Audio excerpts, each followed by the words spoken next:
இந்த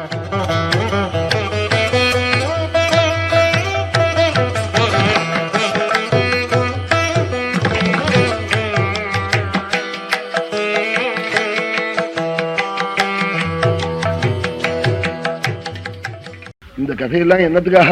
புண்ணிய புருஷாளுடைய கதை கேட்டா புண்ணியம் வருது, இல்ல தப்பு பண்ணினவனுடைய கதையும் கேட்கிறோமே என்னன்னா, அது மாதிரி ஏதாவது தோஷங்கள் இருந்தா அந்த தோஷமும் விலகுமா? அதுக்காகத்தான் முள்ளு நாள் எடுக்கிறான் பாருங்க. அது மாதிரி ஏதாவது தோஷங்கள் இருந்தா அது விலகுமா? அதுக்காகத்தான் இத்தனை சரித்திரங்களை கொண்டு உள்ள போற விட்டுருக்குன்னு விட்டாள். இல்லவனா இத்தனை போய் அவன் தப்பு பண்ணதெல்லாம் கூட சொல்ல வேண்டியதில்லை, எதுவும் நிலத்தை மட்டும் சொல்லிட்டு போயிடலாம்னு நினைப்பாள். தெரியாதவாள் நிலத்துக்காகத்தான் சொல்லியிருக்காள், அதுவும் நாம் க்ஷேமத்தை அடையிறதுக்காக தான் சொல்லியிருக்காள்.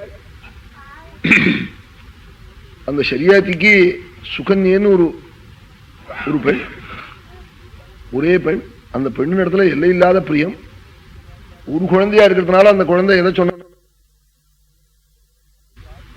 ஒரு சமயம் நல்ல வெய்ய நாள்ல காட்டுல தனியா ஒரு அரமனையை கட்டணம் சுருக்க, அங்க போய் நாம் அங்க கொஞ்ச நாளைக்கு அந்த வெய்ய வேளையில அங்க இருக்கணும்னு சொல்லிட்டு அந்த குழந்தை.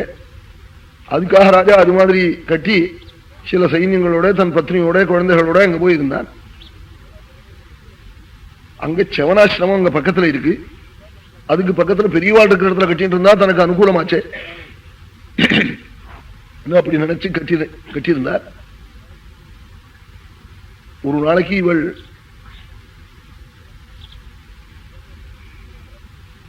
பகல்ல அப்படி சித்தின்னு வந்தாள். இந்த காட்டுல எல்லாம் கொழுந்த காடு. சகிகளோட போற போது ஜோதிஷி அஜானந்தியா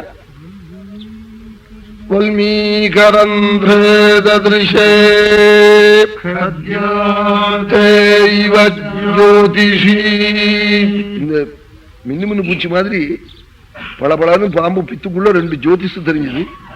ஒரு முள்ள எடுத்து அதை குத்தினாள். குத்தினதே ரத்தம் பீலிட்டு அடிச்சது. பயந்துன்னு வந்துட்டாள். அதே க்ஷணத்துல என்ன ஆச்சு?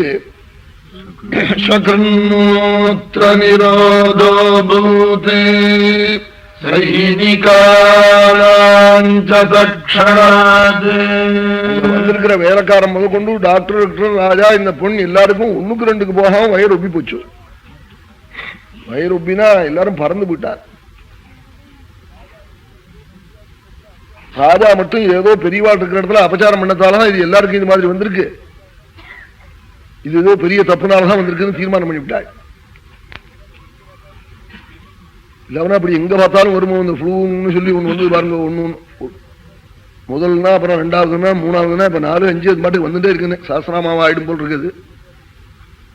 அதுல படுத்துக்காதவனே கிடையாதுன்னு. அதுவும் ஸ்நானசந்தி பண்ணாதவன் எல்லாரையும் படுக்க பண்ணிவிடுறது, பண்றவாளையும் சில பேரை படுக்க பண்ணிவிடுறது. என்ன பாடுபடுத்தி விடுது. டாக்டர்களே என்னத்தினால வந்ததுன்னு தெரியலங்கிறா பெரிய பெரிய டாக்டர்கள். இதெல்லாம் ஒண்ணும் வேற ஒண்ணும் இல்லை, தெய்வ கோளாறு தான். அது தெய்வ குத்தம் தான், ஈஸ்வர குத்தம் தான். சுவாமிக்கே வேதம் மறந்து போச்சு கோவில்ல. ஆமா, வேத பாராயணம் எங்க பார்த்தாலும் நடக்கும். சுவாமிக்கு இப்ப வேதமே அவருக்கே மறந்து போயிடும் போல இருக்கு, தட்டுக்கிட்டு போயிடுது. இங்க பார்த்தாலும் வேதம் நடந்துட்டு இருந்த தேசம். வேத பாராயணத்துல எத்தனை மந்திரங்கள் இருக்கு. இது மாதிரி ரோகங்கள் வராம இருக்கணும்னு பல மந்திரங்கள் இருக்கு.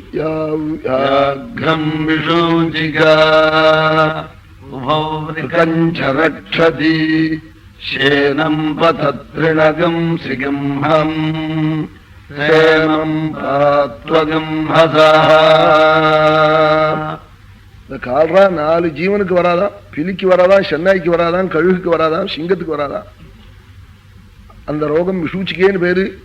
என்ன அர்த்தம்னா வித்யாரண்யா, தீர்த்தம் சாப்பிட்டா கூட ஜெரிக்காம பண்ற ரோகமாகுது. இப்ப சொன்ன 4 ஜீவனுக்கு அஸ்தி சாப்பிட்டா கூட ஜெரிச்சு போயிடுமா, அதுங்கிட்ட வரதில்லையா? அது மாதிரி உலகத்துல இந்த வியாதி வராமல் இருக்கணும்னு சௌத்ராமணியில ஒரு ஹோமம். இது வேத பாராயணத்துல இந்த மந்திரத்தை சொல்லித்தான் ஆகணும். இதை சொன்னா இந்த கஷ்டமே வராதா? இப்படி இங்க பார்த்தாலும் இது மாதிரியான மந்திரங்களை ஜபிச்சுட்டு இருந்தா இப்படி எத்தனையோ மந்திரங்கள். ஜகத்துல ஏதாவது கஷ்டங்கள் வருமா? அப்படி எங்க பார்த்தாலும் வேதத்தை ஜபிக்க சொல்லி தேசத்துல கஷ்டம் இல்லாமல் ராஜாக்கள் பண்ணினாள். அவள்லாம் வேதம் தெரிஞ்சிட்டு இருந்தாள். இப்ப இருக்கிறவனுக்கு வேதம் தெரியல, தெரியாம வேதத்தை வையனா. சட்டம் தெரியாதவன் கோர்ட்ல போய் பேசினா ஒப்புத்துப்பாளோ? சட்டம் படிக்காதவன் படிச்சவன் தானே பேசலாம். அப்படி வேதத்துல என்ன சொல்லியிருக்குன்னு தெரியாததுனால அவ அதை பத்தி வேதத்தை ரட்சிக்கிற அம்சத்துல அவளுக்கு மனசு பிரவர்த்திக்காம இருக்கு. உடனே எல்லாரும் வயிறும் உப்பி போனதே எல்லாரும் கவலைப்பட்டு போய் இது சவனாசிரமமாச்சே ஏதோ தப்பு பண்ணிருக்காள் ஆரோன்னு எல்லாரையும் கூப்பிட்டு ராஜா காட்டான். உத்தரும் தப்பு பண்ணலேன்னு விட்டா கடைசியில பொண்ணை கூப்பிட்டு காட்டான். என்னமோ 2 ஜோதிஷு தெரிஞ்சுது.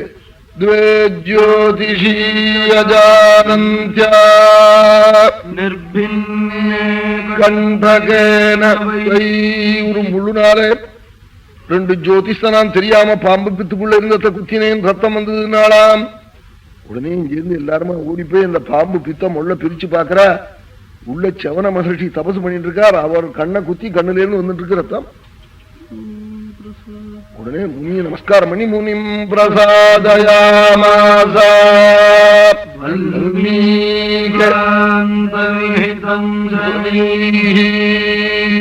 அந்த பாம்பு பித்துக்குள்ள இருக்கிற ரிஷிய போய் முனிம் பிரசாதயாமாசா வல்மீகாந்தர்ஹிதம் ஷமே மெல்ல மெல்ல மெல்ல மெல்ல பிரார்த்திச்சு அனுகிரகம் பண்ணணும்னு காலில் விழுந்து நமஸ்காரம் பண்ணி ராஜா கெஞ்சி காட்டானாம்.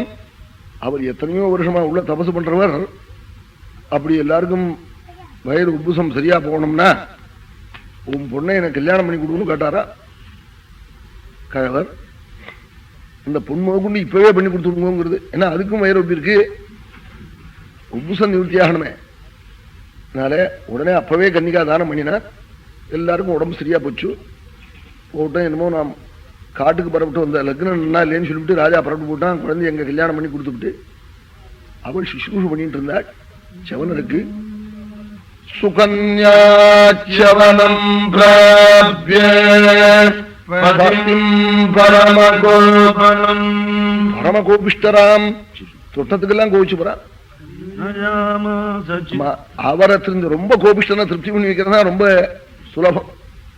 அது ஸ்திரீகளுக்கு புரியாது. அவனுக்கு சக்கரை கூட பிடிக்கும் காஃபிலேன்னா இன்னும் 2 ஸ்பூனை கூட போட்டு விடுறது. என்னமோ வயல்ல இன்னும் 2-3 ஏக்கர் கூட வேலை செய்யணும்னாக்க மாட்டுக்கு இன்னும் 2-3 வீசையை கூட வச்சு விடுறது இல்லையோ. அது மாதிரி திருப்தி அவனை திருப்தி பண்ணி வைக்கிறது ரொம்ப சுலபம். கெட்டிக்காரியா இருக்கிற ஸ்திரீயா இருந்தா புரிஞ்சு போயிடும். அஷடா இருந்தா கோபத்தை வளர்த்துட்டு இருப்பாள். அவன் அந்த மனசு தெரிஞ்சு திருப்தி பண்ணி வச்சு அவர் கோபத்தை தங்கிட்ட பாயாம இருக்க முடியாது பண்ணி விட்டாளாம்.